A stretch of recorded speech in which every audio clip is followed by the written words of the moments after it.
지금 여러분은 건강 노하우를 전해드리는 닥터하우스와 함께하고 계시고요. 이번엔 소아청소년과 선생님을 모셨습니다. 안녕하세요. 소아청소년과 전문의 누지혜입니다.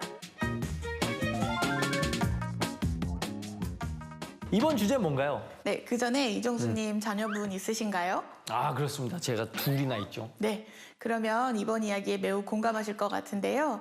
부모가 자녀를 양육하다 보면 아무래도 아이 성장 상태에 매우 많은 관심을 갖게 되지 않습니까? 특히 내 아이가 또래 아이들과 다른 성장 상태를 보인다면 걱정이 되기도 하고요. 그래서 이번 주제는 성장까지 위협받는 우리 아이 여든까지 가져갈 어린이 식습관입니다. 부모라면 참 아이 크는데 참 고민이 많은 것 같아요. 네, 실제로 아이들은 성인이 될 때까지 지속적으로 성장을 합니다.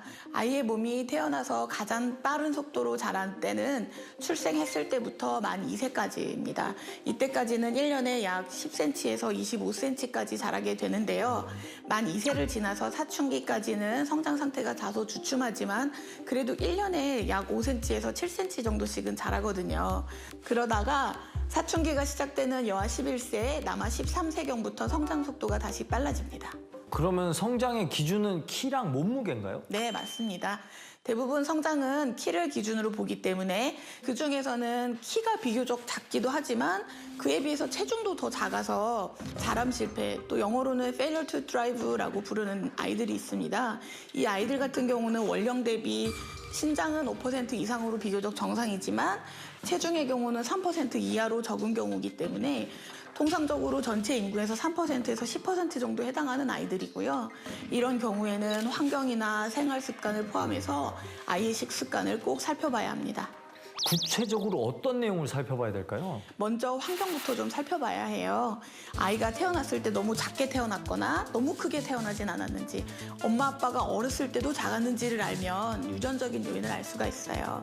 식성이나 식습관, 특히 성장 패턴 같은 경우는 유전되는 경우가 많습니다. 가족의 식사 시간이 불규칙하면 아이의 식사량도 불규칙할 수밖에 없고요. 아이의 수면이 불안정하면 성장이 불안정한 것으로 이어질 수 있거든요. 그럼 결국 평소 수면 습관도 체크해야 된다는 거네요? 네, 그렇습니다. 잠이 들 때 30분 이상이 소요되지는 않는지, 잠들기 전에 잠투정이 너무 심하진 않은지, 그리고 수면 시간이 하루에 10시간 이상 되는지도 확인해야 됩니다. 만 12세까지는 10시간 정도의 수면을 권장하고 있는데 우리나라 아이들 같은 경우는 8시간을 채 못 자는 편입니다. 수면은 성장과 깊은 연관이 있어요. 잘 자는 아이가 건강하게 잘 먹습니다. 아침에 눈을 딱 떴을 때 행복하게 일어나는 아이가 듬뿍 먹고 또 과식을 하지 않습니다. 힘들게 눈 뜨는 아이는 아침을 잘 안 먹게 되고요. 저녁을 많이 먹게 되고 상대적으로 또 간식을 많이 먹을 확률이 높습니다. 그러면은 그 식습관은 또 어떤 걸 파악해야 되나요?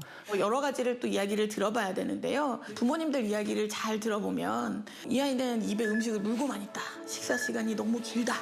또 너무 적게 먹는다. 편식한다는 말씀들을 많이 하시거든요. 근데 또 그 친구들이 한결같이 간식은 잘 먹는다고 하세요. 사탕, 초콜릿, 과자 이런 건 또 너무 잘 먹는다고 하시고요. 그래서 이 아이들이 정말 먹는 양이 얼마나 적게 먹는지, 그러니까 절대적인 식사량이 어떻게 되는지를 좀 알아야 될 것 같고요. 그리고 식사의 내용, 그러니까 진짜 싫어하는 음식, 정말 좋아하는 음식이 무엇인지, 그리고 그 음식을 진짜 싫어하는 이유가 무엇인지, 정말 좋아하는 이유가 무엇인지를 알면 좋을 것 같습니다. 하지만 이 특별한 이유도 없이 잘 먹지 않으려는 친구들은 이거 어떻게 해야 될까요? 일단 이 친구들은 차라리 건강한 간식을 자주 먹이는 게 더 좋을 것 같습니다. 과일이나 감자, 달걀 같은 걸 조금씩 준비해서 미리미리 주신다든지요. 마지막으로 단당류 간식은 제외하는 게 좋을 것 같습니다. 단당류 간식은 콜티솔 의존성 대사라서 성장에는 사실 전혀 도움이 안 되고요. 지금 당장 혈당만 올려주거든요. 그래서 단백질과 미네랄이 풍부한 잡곡과 채소, 생선류를 다양한 조리법으로 먹이시는 게 좋습니다. 근데 이런 것도 있잖아요. 이게 안 먹는 애들도 문제지만 너무 잘 먹는 애들은 어떻게 합니까? 적당히 잘 먹는 정도가 아니라 진짜 사실 과하게 잘 먹는 아이들도 많고요. 그런 아이들은 성장 지연의 문제가 아니고 소화 비만을 우려해야 합니다.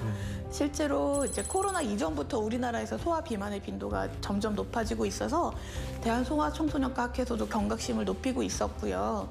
이제 특히나 소화 비만은 지방 세포의 개수가 많아지는 것이고 한 번 많아진 지방 세포는 없애는 것이 불가능하기 때문에 소화 비만은 성인 비만으로 이행될 수밖에 없거든요. 그래서 지방간이나 당뇨병, 고혈압과 같은 대사 질환을 평생 가져갈 수 있어서 저도 아주 위중하게 보고 진료하고 있습니다. 그러면 아이들의 식사량을 조절해주면 되겠네요.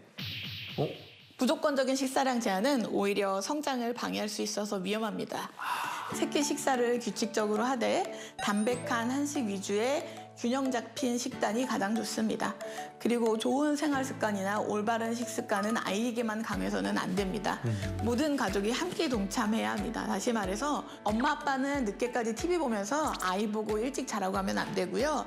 엄마 아빠는 치맥하면서 아이만 채소 먹으라고 하면 안 된다는 거죠. 건강한 가족 안에서 건강한 아이가 자란다는 사실 꼭 명심해 주세요.